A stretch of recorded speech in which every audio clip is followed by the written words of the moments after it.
大家好啊，又係逐風嘅 Terry。嗱，今日咧我又要出海喎，你估我去邊度咧？我冇諗過咧，我今日呢個行程咧揸住一隻咁嘅船仔，得個6米7米呢個船仔，我哋竟然咧由而家嘅白沙灣，我哋將會咧係去東平洲啊！知唔知邊一度叫做東平洲啊？東面最平嗰個洲咪叫做東平洲咯？點解叫平洲啊？好平啊！佢最高嗰個嘅位置咧，都係40幾米嘅。喂，唔係好高嘅啫喎，10層樓咁高嘅啫喎。哇！呢個島咧，相信咧好多人都會去過。不過佢哋大部分咧都係要坐一啲個幾兩個鐘頭啲慢船去。我今日唔係，我自己設計一個行程，我自己咧就同兩個朋友咧係去呢個東平洲。喂，佢哋唔簡單㗎，我哋唔係淨係去玩啊，我哋去邊啊？去參加一個叫做係天后誕啊！嗱，我哋啲漁民咧，我哋咧每年咧3月23咧，我哋都會去咧係參加呢個嘅天后誕。而今日咧就係東平洲佢哋咧係舉辦一個咁樣嘅天后誕。咁所以咧，我今日咧就係揸呢隻船去咧，係去睇下佢哋點樣去有佢呢個儀式啦。仲有咧就係話咧，我今日有個嘅珊瑚嘅專家咁睇下嗰度有啲乜嘢嘅珊瑚係可以咧係做一個嘅普查同埋研究嘅。OK， 咁所以如果你哋有興趣係呢個話題嘅話，記得睇到尾啦喎。大家好，我係逐風者嘅 Terry。如果你哋想輕輕鬆鬆考個遊艇牌，又能夠好似我咁揸個遊艇自駕嘅遊艇 upgrade 你嘅 lifestyle 嘅話咧，歡迎你繼續 subscribe 我呢個頻道同埋 share 呢條 link 出好嗎？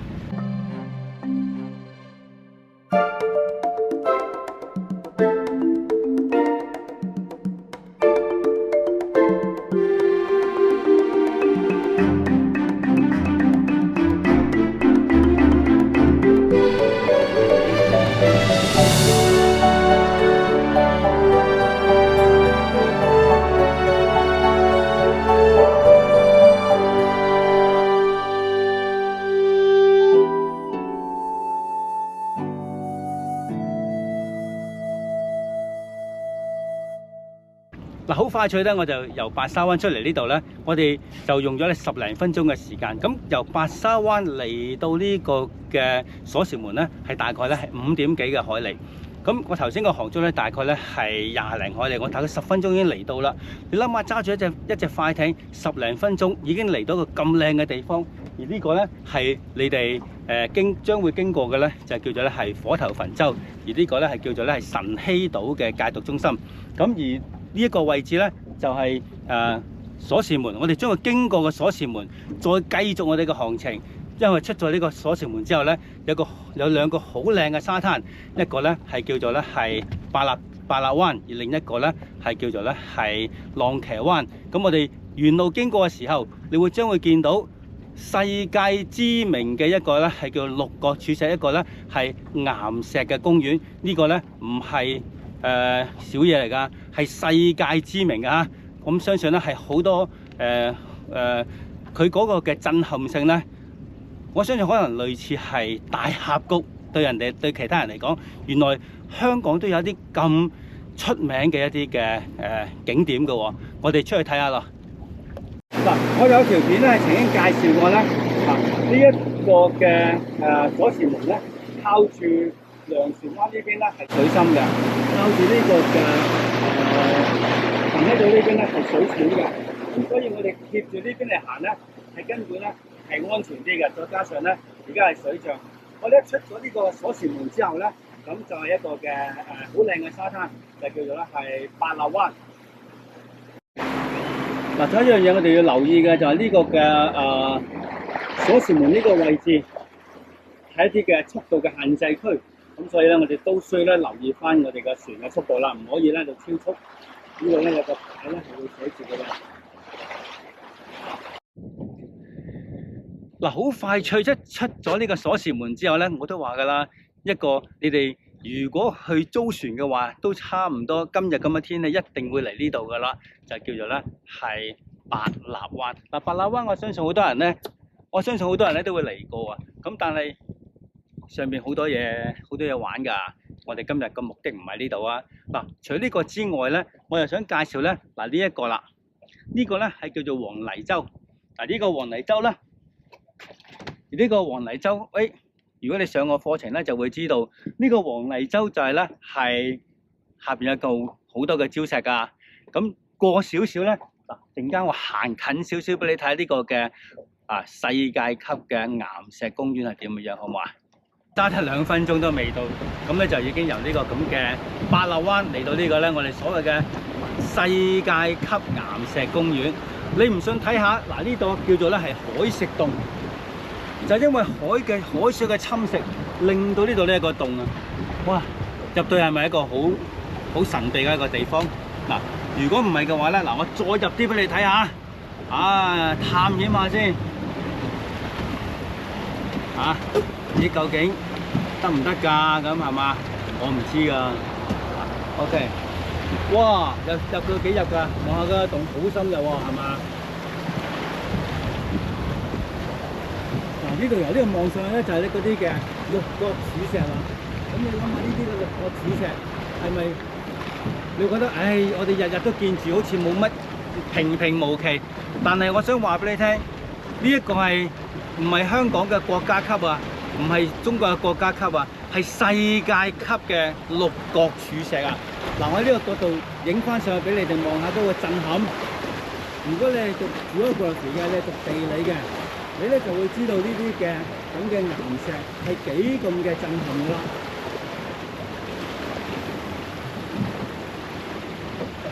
哇！原來呢個咁嘅海蝕洞係好深入嘅噃，再入啲。就係會唔會有蝙蝠飛出嚟㗎啦？大家你睇下，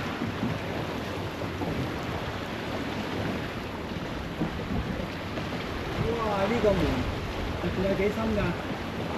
獨木舟嘅朋友就一定玩過呢啲地方㗎啦。但係咁大嘅船仔，呢個時候係咪好震撼啊？由呢個角度影上去睇下呢個六角柱石嗰個震撼性。哇！今日啲水真係好清啊！哇！啲海水清到啊！我再裝入去先。哇！真係好深入㗎，原來係。我真係想揸入去睇下。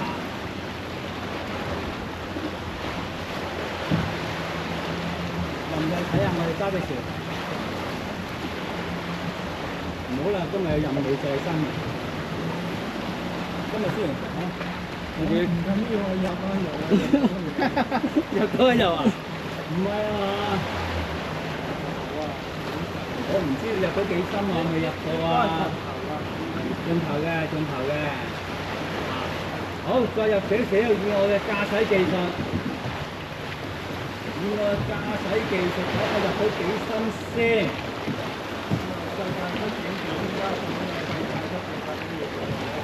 多謝你。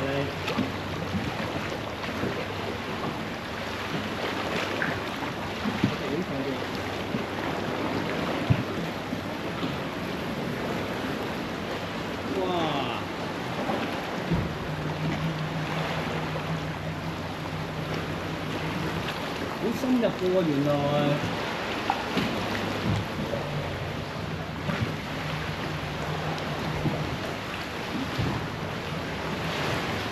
哇！出嚟啦喎！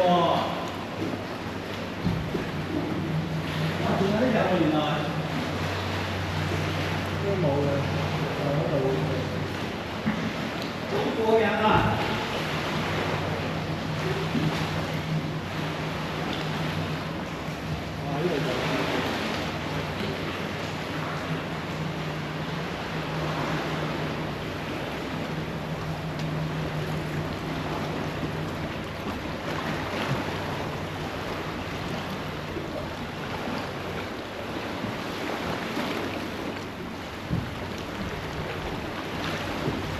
入咗到夢幻嘅世界係咪啊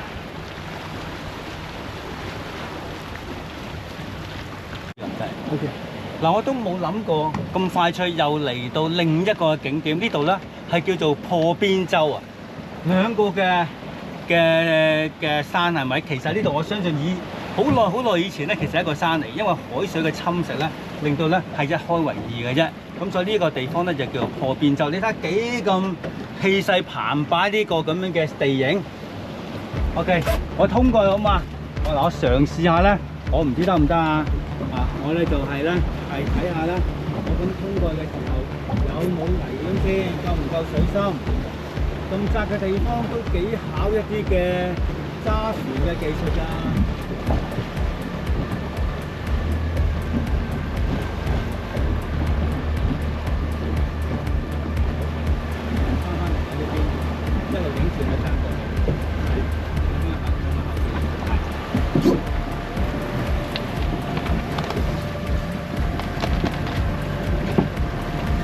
哇，好小心先，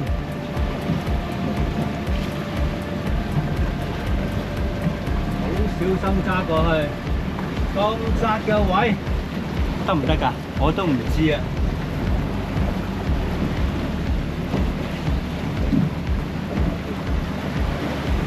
哇，行翻前面影㗎。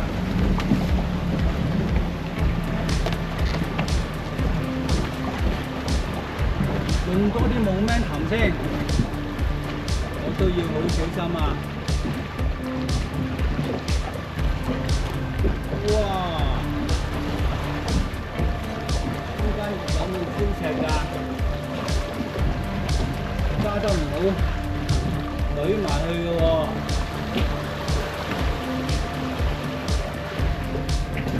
升高少少部機先。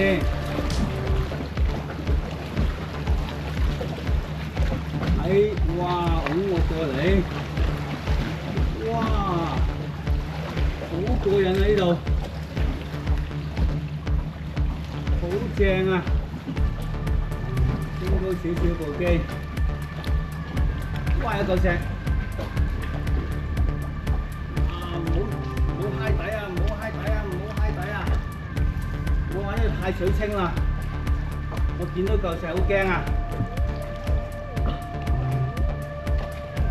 過咗，前面仲有幾嚿啊？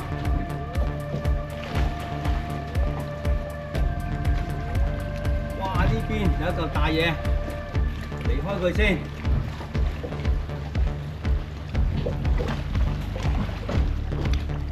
哇！好震撼啊！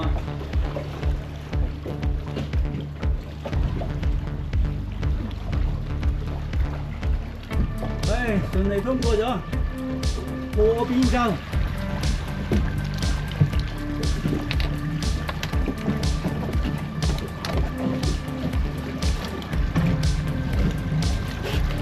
哇！呢個破邊洲係咪好震撼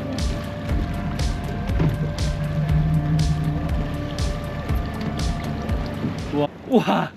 頭先我哋係第一次咁樣嘅做法嚇，用我自己嘅船。自己揸，咁所以咧就都對我嚟講啊，我哋第一次咧通過呢個所謂嘅破邊洲嘅啫。咁成個感覺咧，我自己都覺得好震撼。一出咗嚟之後，呢個咧就叫做咧係東壩萬宜水庫嘅東壩。咁你會見到隻船喺度，佢點樣擺嗰度啊？又冇沙灘，又冇剩。咁我話俾你聽咧，東壩而家呢個下邊咧係有好多嘅龍蝦。佢哋喺度玩潛水，咁所以咧，佢哋咧捉龍蝦，亦都咧係喺度打魚啊，成日咁樣嘅。我哋睇翻呢個嘅環境，呢個係咪一個好過癮嘅一個嘅地勢啊？而呢個地勢係唔係咁多地方有？再加上就算有都好啦，你哋會唔會有咁嘅諗法，將船自己揸過去？如果你能夠揸得過去嘅話，你今日考到個牌咧就有價值啦，就唔係淨係咧喺遊船河，我哋要點啊？輕輕鬆鬆考個遊艇牌之外，你仲要係自駕遊艇 upgrade 你嘅 lifestyle， 而呢種嘅 lifestyle， 喂，唔係個個可以有得玩喎，係咪 ？OK， 我哋再繼續我哋行程啦。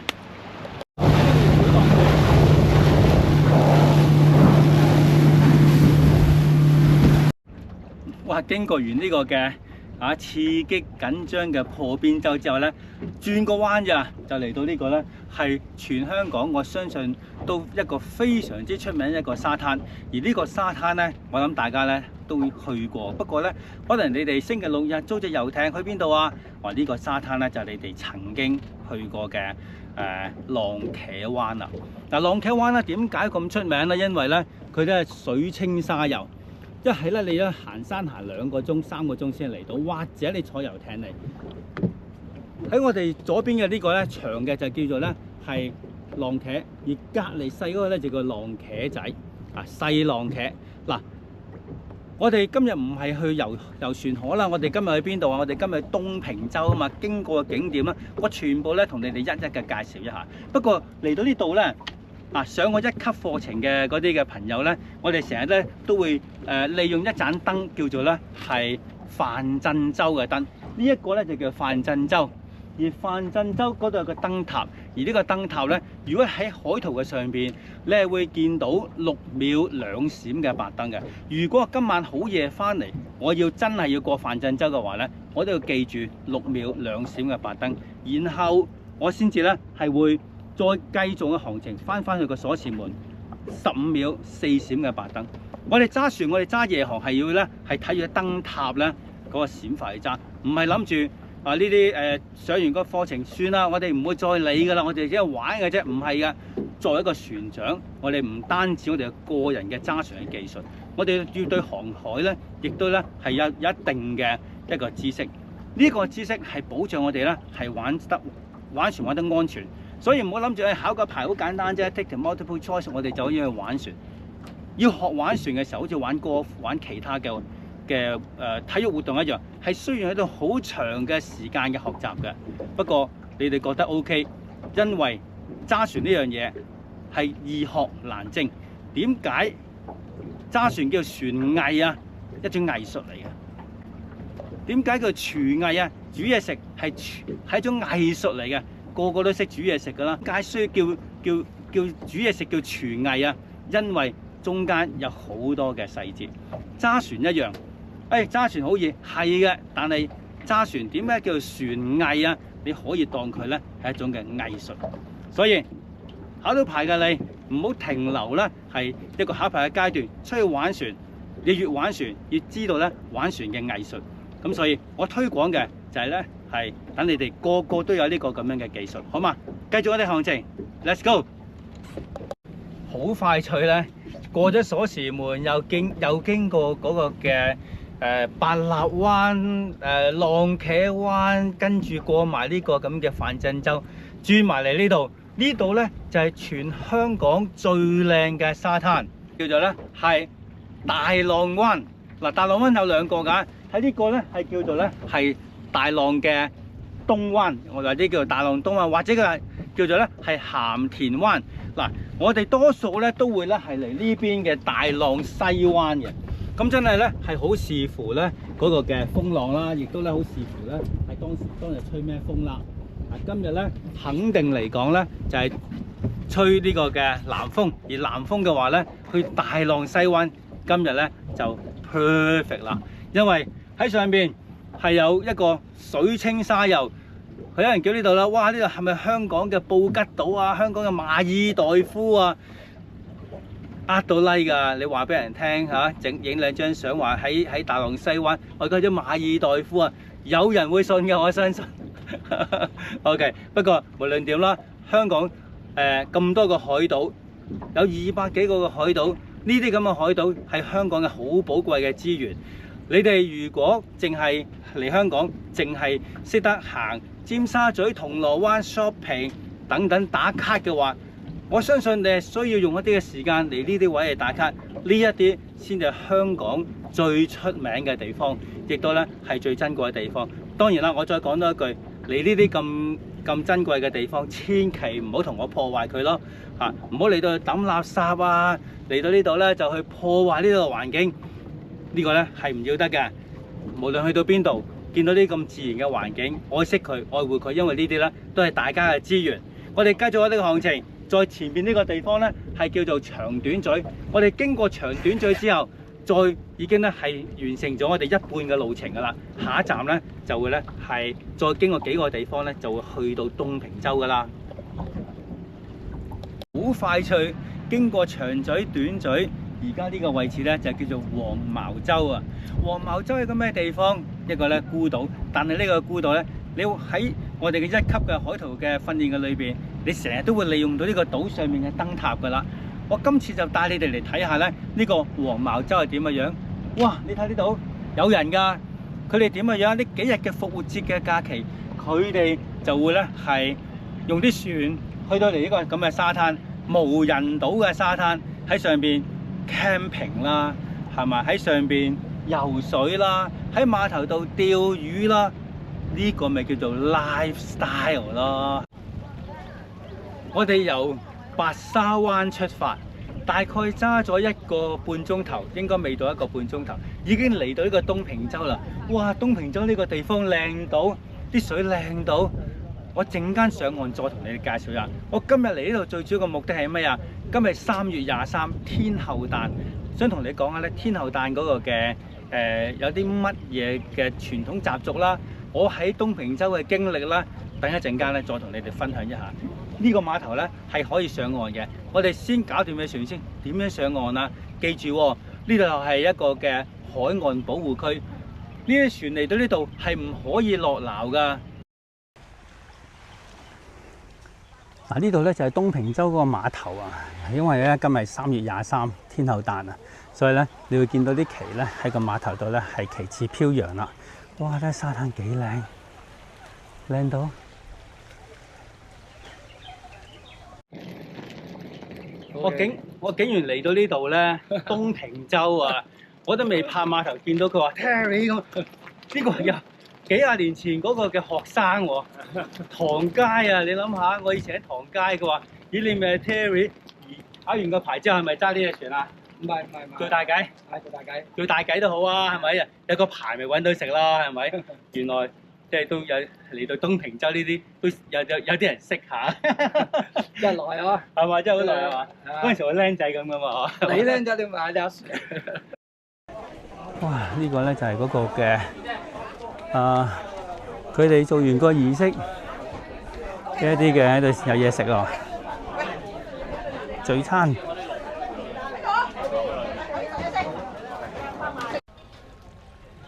嗱，我就已經係嚟到呢一個嘅東平洲，佢哋咧賀元旦嗰個嘅慶典做完之後咧，都有個聚餐啊。咁所以咧，佢哋一路咧喺度食嘢啦，大家咧佢哋呢啲村民啊，或者咧佢哋嘅一啲嘅委員啊等等啦嚇。咁佢哋咧就喺度咧有個聚餐。嗱，我都有罐嘢飲啊，太好啦！我呢一度嘅對面咧，原來咧係大鵬喎。咁你諗下，以前咧〜呢一個嘅東平洲對面就係大陸。如果你哋仲有印象，好似或者話咧，好似我哋呢一類咁嘅年紀嘅話咧，你咧就會知道，當年好多人咧就喺大鵬游水過嚟呢個咁嘅東平洲，然後咧就去抵壘政策，然後咧就去到咧就攞身份證咁啊，成為香港嘅居民。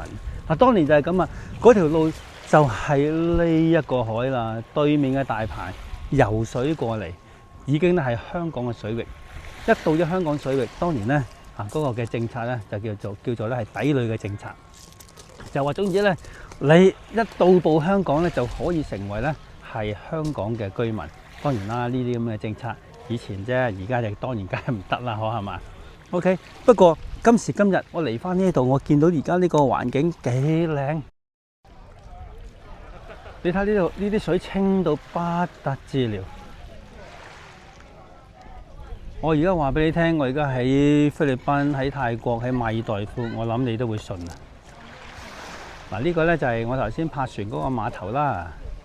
嗱，呢個沙灘雖然係石灘啊，但係咧你會見到呢啲石咧，全部咧都好扁平嘅石嚟噶。咁仲有咧好多咧係玻璃石添。呢度咧，我見到好多珊瑚嘅貝殼，係咪？貝殼啦、珊瑚啦、蜆啦，哇！呢度全部咧都係咧一啲做海洋研究嘅一啲嘅好珍貴嘅一啲嘅遺址啦。OK， 你會見到嗱，佢哋全部咧就喺呢度咧就聚餐。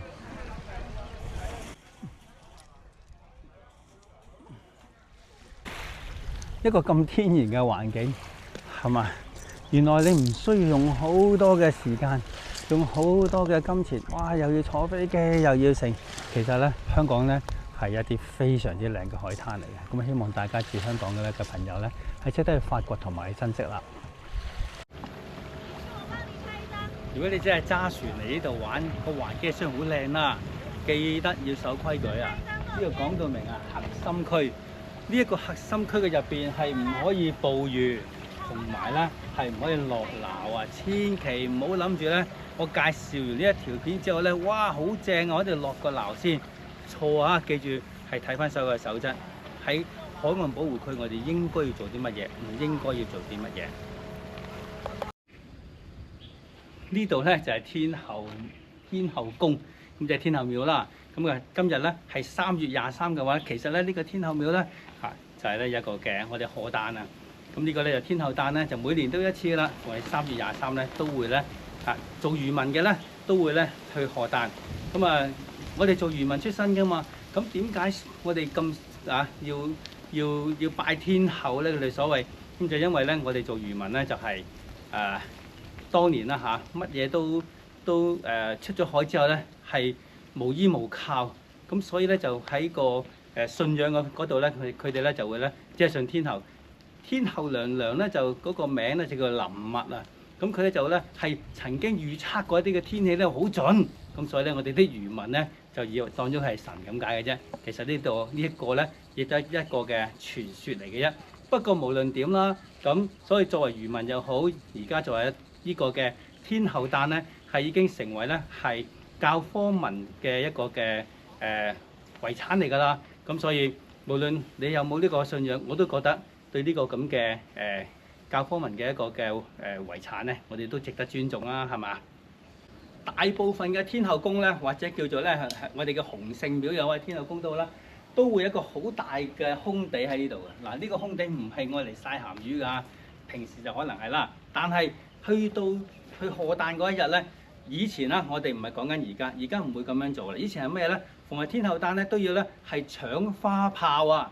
嗱，咩叫搶花炮啊？以前嗰啲人咧就會咧喺呢度咧，嘣射一支炮喺上邊，咁然後咧邊個搶到嘅話咧，嗰個人咧就會當年咧就會係非常之好運㗎啦。咁所以好多人咧都搏命咧去搶，打到頭破血流、頭崩額裂。總之我哋搶到呢個花炮，就算你搶到都好啦，好似打籃球咁樣，我都搶翻你轉頭。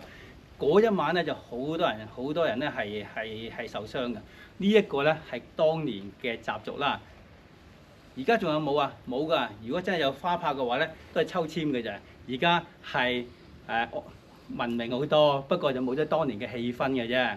所以點解一個咁大嘅地方咧係愛嚟咧係搶花炮用嘅？呢個算細㗎啦。咁我哋去過另外一啲地方咧，特別我當年我做漁民嘅時候咧，我哋要揸隻船咧去蒲台嗰邊。嗱，嗰邊咧搶花炮咧就非常之盛行㗎啦。嗱，結果咧我哋都嚟到東平洲入邊嘅呢個叫做更樓石啊。咁啊呢度咧都係啲嘅沉積岩嚟嘅，咁所以咧你會見到成個嘅石勢同埋個地形咧，喺香港都好少見。如果你未嚟過東平洲，你就唔會知道咧係大自然嘅威力，亦都咧係唔知道原來海浪嘅威力咧都咁犀利。你見到呢啲碎石全部咧都係風化啦，同埋咧係一啲嘅沉積岩，令到個咁樣嘅地形地勢，唔需要去外國啦，係嘛？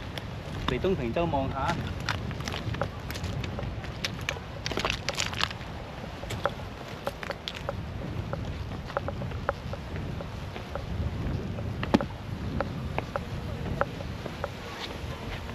點都嚟打個卡先。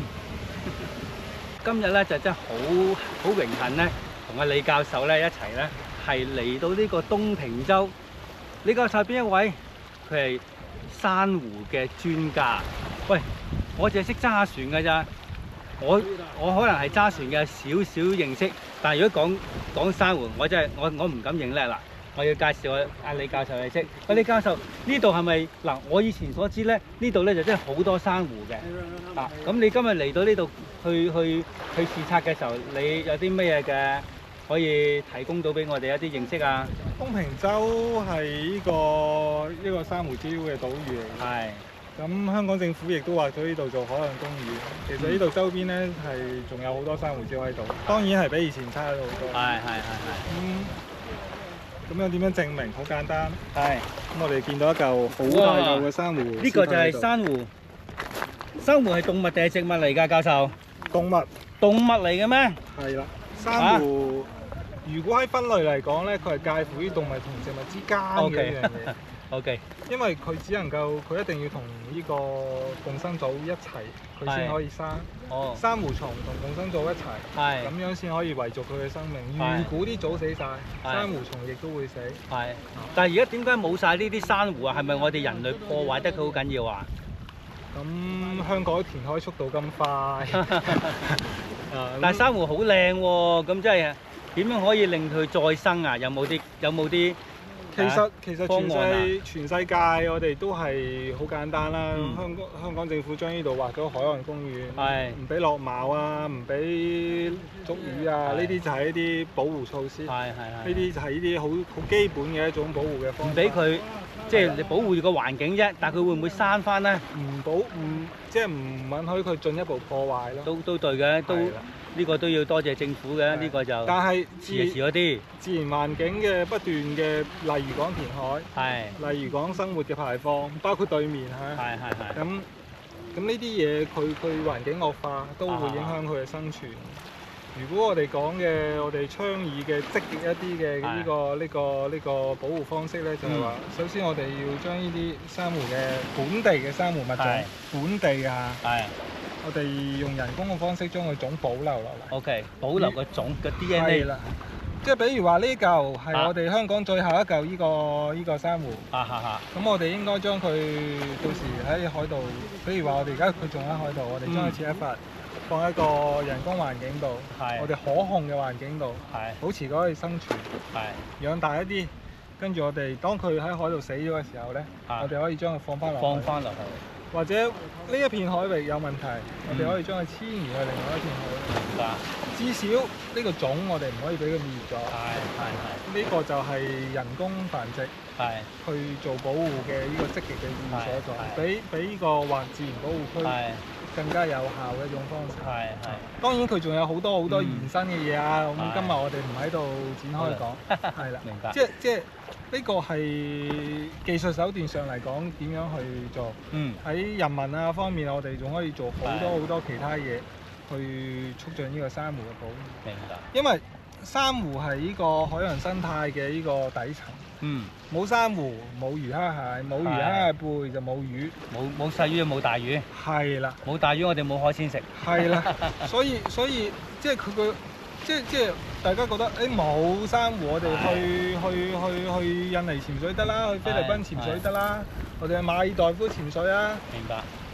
其實唔係咁樣嘅。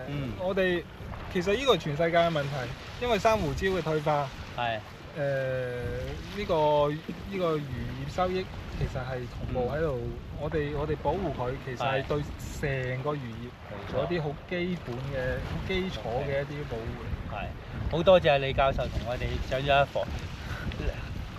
睇緊我呢條頻道嘅觀眾，我就係呼籲一樣嘢啫，就係喂，真係唔好破壞呢個海洋好唔好啊？如果你去去任何一個地方啦，無論你係潛水嘅，無論你去到任何一個嘅海域，唔好破壞啲珊瑚。原來珊瑚對我哋人類係咁重要嘅。